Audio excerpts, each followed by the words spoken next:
रामकृष्ण हरी मंडळी, तर स्वागत आहे आपल्या सर्वांचं वर्षा दिवसे मंगळवेढा या युट्यूब चॅनलमध्ये.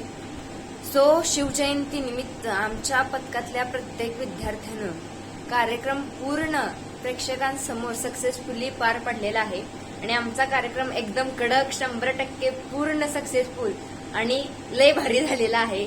आणि आमच्या कार्यक्रमाचं प्रेक्षकांनी एवढं उत्स्फूर्त कौतुक केलेलं आहे आणि कार्यक्रम पाहून झाल्यानंतर अक्षरशः प्रेक्षक आम्हाला येऊन भेटलेले आहेत आणि त्यांनी आम्हाला सांगितले की तुम्ही आपली संस्कृती आणि आपली परंपरा जपण्याचा पूर्ण प्रयत्न केलेला आहे. कारण आमच्या पथकाला फक्त ढोल आणि ताशाच नाही तर लेझिम, संबळ, झांज आणि ह्या वर्षी दरवेळेस झेंडा आम्ही जे दरवर्षी जे भगवा झेंडा घेऊन आम्ही जे नृत्य करतो ते नृत्य आम्ही वारकरी जे आपले वारकरी पंढरपूरला जाताना, आळंदीला जाताना जे नृत्य करतात त्या पद्धतीने आम्ही ती झेंडा घेऊन नृत्य केलेलं आहे.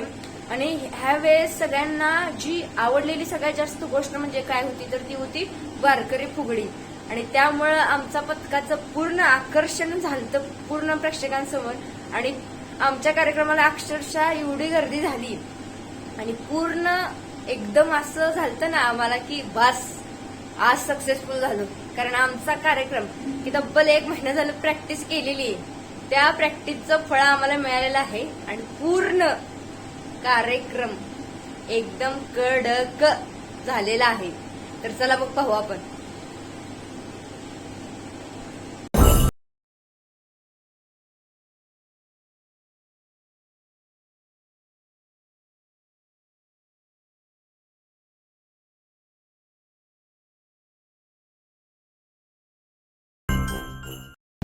आमच्या पथकातील सर्व कलाकार एकदम पारंपरिक वेशभूषा करून आलेले आहेत.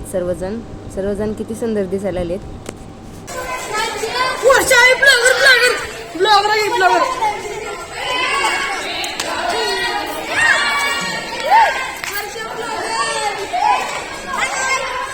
हे सगळेजण मला चिडवायला लागले की सगळ्याला सगळे शिक्षक ते सगळे आलेले आहेत. आणि इकडं सार्थक सर्वांचं फोटोशूट करताना, कारण सार्थकनं आमचे फोटो काढण्यासाठी कॅमेरा घेऊन आलेला आहे आणि इकडं सार्थक फोटोशूट करत असताना इकडं मुली फार सुंदरसे पोज देताना सर्वांचं फोटोशूट झालेलं आहे. तर कोण सुद्धा माझं फोटो काढी नाही, ही सार्थक तर अजिबात माझा फोटो काढी नाही. इकडं शेख सर आम्हाला सूचना देताना चला आता कार्यक्रमासाठी खाली जायचंय, बस करा फोटोशूट. आणि तिथं आमचे पूर्ण सगळे ढोल ठुले आहेत कारण ढोलला सध्या सजवायचं म्हणजे कापड बांधायचं चालू आहे, ढोलचं ड्रेसिंग. आता त्याच्यावरती गोंडे बेंडे फार ढोलचं असं एकदम सुंदर आणि आकर्षण होणार आहे. आमचा ढोल एकदम सुंदर दिसणार आहे, एकदम सगळे भारी दिसले. ठीक आहे, तुकडं संबळवाला. आणि आता मी सध्या बांधत आहे मला स्वतःसाठी फेटा म्हणजे महाराष्ट्राची आन बान शान प्रत्येक कलाकारासाठी असलेला त्याचा सगळ्यात मोठा सन्मान करणारा जर कुठला वेशभूषा किंवा कुठला जर काहीतरी असेल अलंकार तर तो हा फेटा असतो, कारण हा मानाचा फेटा असतो. सो हा मानाचा फेटा मी बांधलेला आहे. आता आमचं झालेलं आहे फोटोशूट, सगळ्यांचे सगळे फेटे बांधून सज्ज. इकडं आमच्या कत्रे मॅडम सुंदर दिसायला आहेत आणि इकडं आमचे मेटकरी सर फेटा बांधण्यासाठी बसलेले आहेत आणि इकडच्या बाजूला शेख सर पण फेटा बांधायला लागलेत आणि सर्व विद्यार्थ्यांनी फेटे बांधून सगळे सज्ज झालेले आहेत.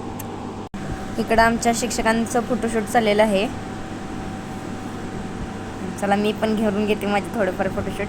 आमचं जिथं प्रॉपर सादरीकरण होत आहे ना त्या ठिकाणी चाललोय आम्ही सध्याला. आमच्या पथकातील विद्यार्थी सादरीकरण करण्यासाठी पूर्णपणे सज्ज, सगळेजण ढोल बांधून तयार आहेत, सगळे झेंडे ताशा पूर्ण सगळे फेटे बांधून सगळे तयार आहेत. आणि आता आमचं सादरीकरण होणार आहे 1-2 मिनिटात आणि त्या ठिकाणी आमचं सादरीकरण होणार आहे. फायनली ढोलची पूजा झालेली आहे. ढोलच्या पूजेबरोबरच आमचे जे पारंपरिक वाद्य आहेत संबळ, ताशा, झांज, लेझिम या पूर्ण पारंपरिक वाद्यांचं सुद्धा पूजन झालेलं आहे आणि आता थोड्या वेळातच आमचा कार्यक्रम सुरू होईल.